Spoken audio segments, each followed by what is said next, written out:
Joseph Stalin, a name that still echoes in the annals of history, symbolizes both fear and control. He ruled the Soviet Union with an iron fist for over 2 decades, implementing policies that reshaped the world in profound and terrifying ways. But the question that haunts historians and scholars alike is, how did he, a man of humble origins, manage to consolidate power so effectively? How did he rise to such prominence in the first place, even as he built a reputation that would later be marked by purges, terror, and the eventual transformation of the Soviet Union into a totalitarian regime? The story of Stalin's rise to power begins with his early life in the late 19th century in Georgia, a part of the Russian Empire. Born into a poor family, young Iosif Vissarionovich Djugashvili, later known as Joseph Stalin, didn't have the advantages of aristocratic lineage or wealth. Yet, despite his rough beginnings and limited formal education, Stalin exhibited a fierce ambition and cunning that would carry him far. He entered the Russian Marxist movement, joining the Bolsheviks in the early 1900s, where he proved to be a capable and ruthless operative. His involvement in revolutionary activities earned him time in exile and imprisonment, but it also gave him the experience necessary to navigate the treacherous waters of Soviet politics. Stalin's big break came in 1917, during the Russian Revolution. As the revolutionaries overthrew Tsar Nicholas II and the Bolsheviks took power, Stalin's strategic understanding of politics began to shine. He became a trusted ally of Vladimir Lenin, the leader of the Bolshevik Party, quickly climbing the ranks. However, Lenin, though his health began to deteriorate in the 1920s, was still the figurehead of the revolution. His condition, coupled with his strong belief in collective leadership, laid the groundwork for a bitter internal power struggle once Lenin's death was imminent. Stalin's involvement in Lenin's inner circle, his control over key party positions, and his careful management of alliances began to shape the future of the Soviet Union. But it wasn't just Stalin's political savvy that allowed him to consolidate power. It was his ability to manipulate the system and eliminate rivals. By the early 1920s, Stalin had made significant moves to control the machinery of the Communist Party.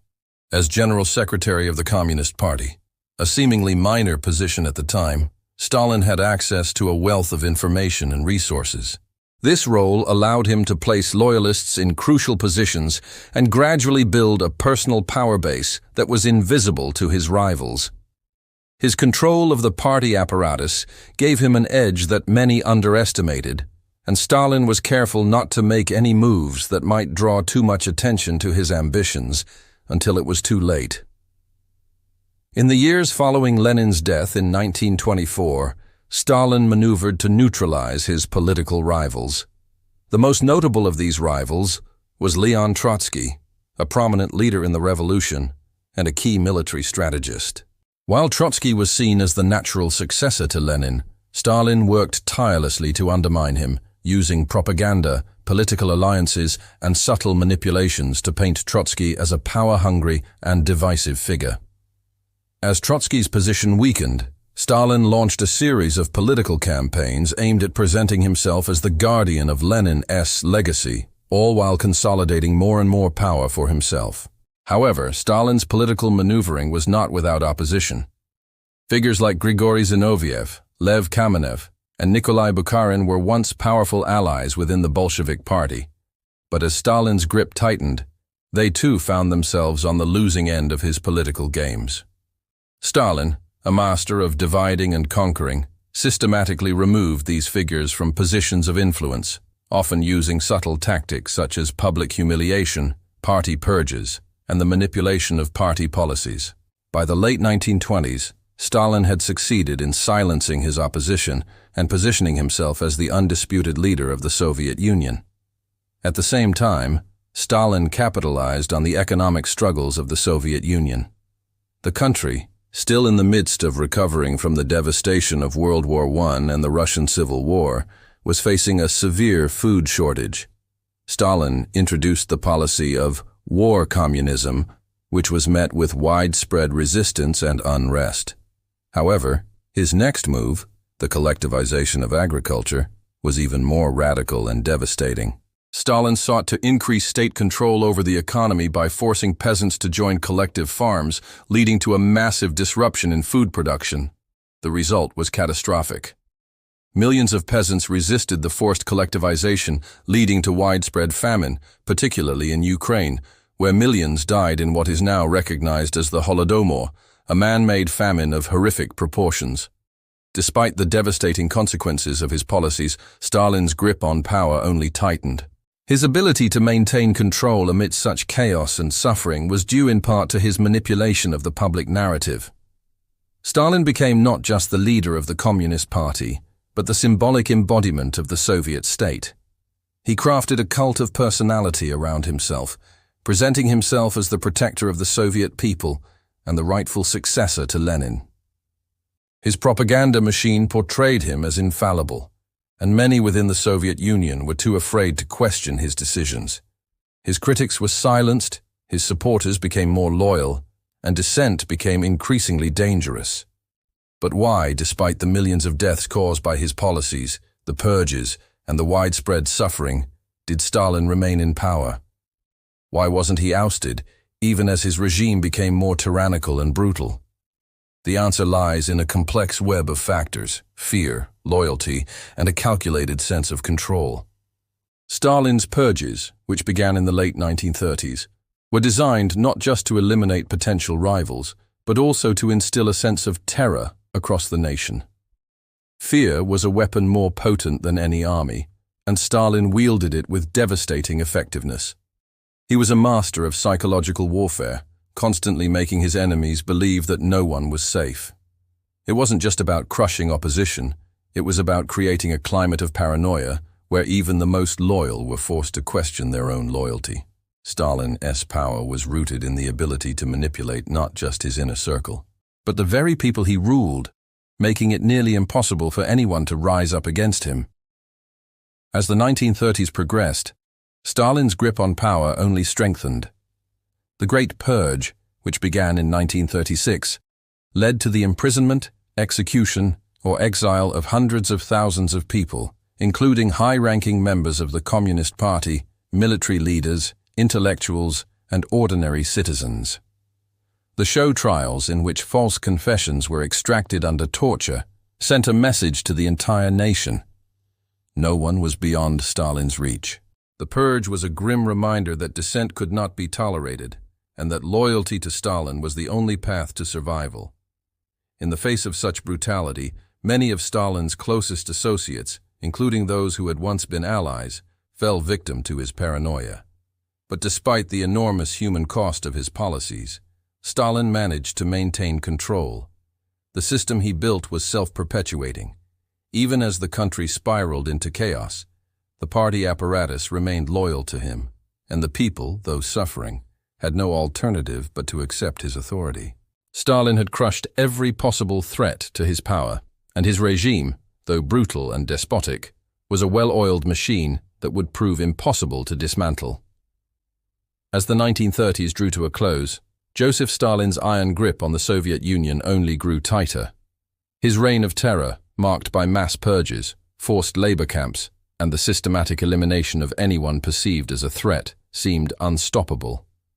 But even as the country endured horrific suffering, Stalin managed to solidify his position as the supreme leader of the Soviet Union.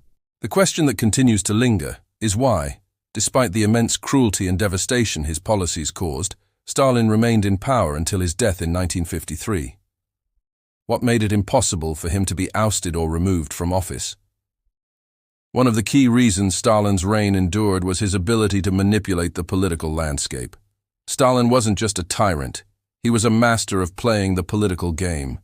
He understood the importance of building alliances, creating divisions, and using propaganda to maintain a sense of unity. The people of the Soviet Union were fed a steady diet of propaganda, depicting Stalin as the father of the nation, a heroic figure who had saved the Soviet Union from internal and external enemies. His image was carefully cultivated, and through state-controlled media, the masses were led to believe that Stalin was the embodiment of the revolution and the protector of their future. But Stalin didn't just rely on propaganda. He also took extreme measures to ensure that any potential opposition within the Communist Party was completely neutralized. The purges of the late 1930s were a stark reminder of Stalin's willingness to eradicate anyone he perceived as a threat. The Great Purge was not only a political maneuver, but a psychological strategy. Stalin created an atmosphere of fear where even the slightest suspicion of disloyalty could lead to arrest, imprisonment, or execution. The purges weren't just about removing rivals. They were about creating a climate of fear where loyalty to Stalin was the only path to survival. This fear was particularly potent because it was not confined to the elite circles of the Communist Party. The purges reached deep into every facet of Soviet society, from government officials to ordinary citizens. No one was safe. Anyone could be accused of espionage, treason, or conspiracy, and the consequences of such accusations were severe. People were forced to betray friends, family, and colleagues in order to save themselves, and many ended up making false confessions under torture.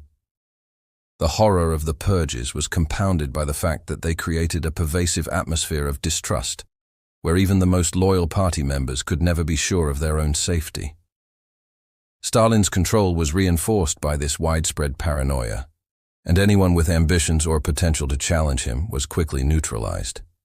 This paranoia also extended to the military. During the Great Purge, Stalin targeted high-ranking officers in the Red Army, believing that some of them might be disloyal.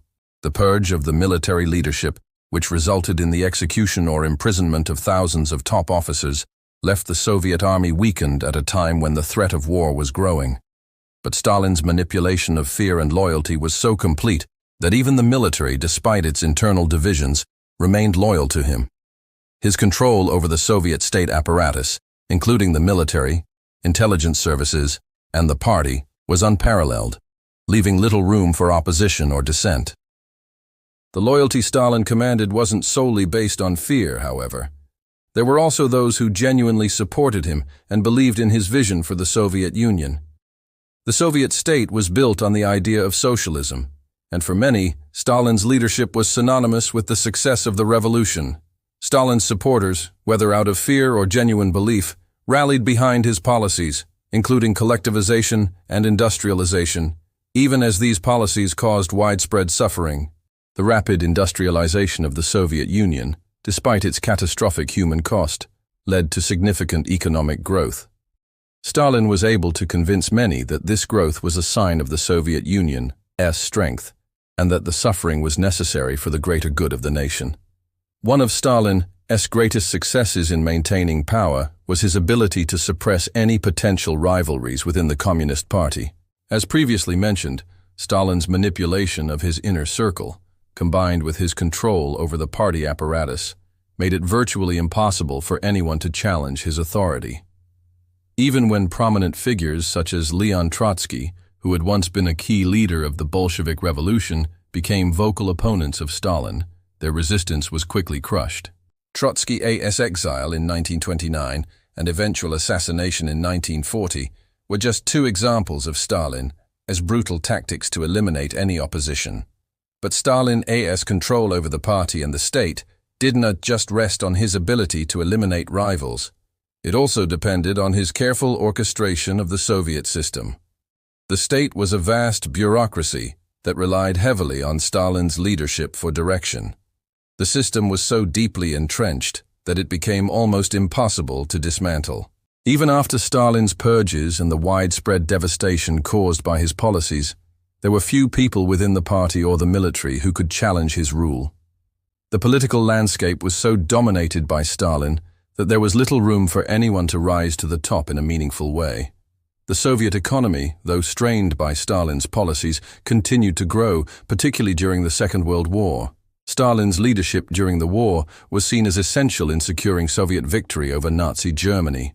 The Battle of Stalingrad, one of the most pivotal moments in the war, became a symbol of Stalin's leadership.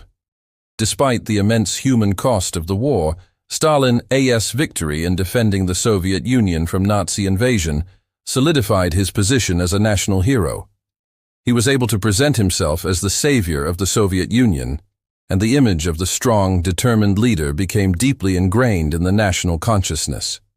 After the war, Stalin continued to wield tremendous influence, using the Soviet Union's victory to bolster his power. His control over Eastern Europe, gained through the Soviet Union's role in defeating Nazi Germany, further entrenched his leadership. Stalin established a sphere of influence that extended across much of Eastern Europe, ensuring that even outside the Soviet Union, his ideology and leadership were respected, if not feared. The Cold War between the United States and the Soviet Union added to Stalin's importance as he positioned himself as the leader of the socialist world, fighting against the capitalist West. Despite the immense suffering caused by his policies, Stalin's ability to maintain control was unparalleled. His combination of fear, loyalty, and political maneuvering made it nearly impossible for anyone to challenge his power. Even as the world around him changed, Stalin's position as the leader of the Soviet Union remained unshakable. It wasn't until his death in 1953 that the Soviet Union and the world would begin to process the full extent of his reign. In the end, Stalin's survival as the leader of the Soviet Union was a result of a complex interplay of fear, loyalty, political manipulation, and strategic brilliance. The man who rose from humble beginnings to become the architect of one of the most repressive regimes in history was able to hold on to power through a combination of ruthless tactics and effective political maneuvering. Even as his actions led to the deaths of millions and caused unimaginable suffering, Stalin remained in power, his rule unchallenged, until the end of his life.